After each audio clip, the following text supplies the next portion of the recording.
बड़ी देर की गल आ, इटली दे विच एक मैच हो रहा सी टैनिस का। ਉਹਦੀ प्लेयर सी एक का नाम नैना सी, दूसरे का नाम सेंटीना सी। जी सेंटीना सी वो हल्की प्लेयर सी, ਉਹਦੇ हरन के चांस बहुत ज़्यादा सी। नैना जिसम की मजबूत सी, बहुत अच्छी प्लेयर सी, सारी दुनिया दी निगाहां ਉਹਦੇ ते लगियां सी कि ये जिहड़ी नैना है ना ये जित जाएगी। खुदा का करना ऐसा होया, मुकाबला होंदा रहा, दुनिया सारी देखदी, हर पॉइंट से तालियां वजदियां सी। लेकिन जो मैच खत्म होया ऐसा होया कि वो सेंटीना जित गई, नैना हार गई। जो नैना हार गई उसने अपने हाथ बुलंद किए फतह दे, खुश खुश। तो जो कोलों की लंघन लगी, प्लेयर आपस दे विच सलाम लेंदे आ।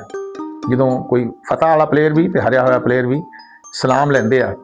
जो वो कोल सलाम लैन लगी तो उन्हें देखा कि नैना तो बहुत रो रही है, नैना शिकस्त के आलम दे विच बहुत रो रही है। तो जी सेंटीना सी ना, उन्हें अपना वो रैकट जरा परे सिट दिता, अपना वो गाउन या जो कुछ पहने वो परे सिट के उन्होंने जफ्फी पा ली। जफ्फी पा के उदा सिर चुमिया, उदा मूँह चुमिया, उन्होंने गले नाल ला लिया। उदनों ज़्यादा वो रोन लग पई, इतना रोई कि नैना नूं सुकून आ गया। नैना रोना चुप कर गई, लेकिन सेंटीना जिहड़ी सी वो रोंदी रही। इतना रोई, कहंदी अज तो बाद मैं कदी भी इहो जे मुकाबले च नहीं उतरांगी कि जिहदे विच मेरी फतह तो बाद दूसरे नूं रोना पवे। ऐसा मुकाबला जिहदे च मेरी फतह तो बाद दूसरे नूं रोना पवे, मैं कदी भी ऐसे मुकाबले च नहीं उतरांगी। उन्हें जिस्मानी जिहड़ी फतह सी उन्होंने ख़त्म करके रूहानी फतह हासिल कर ली।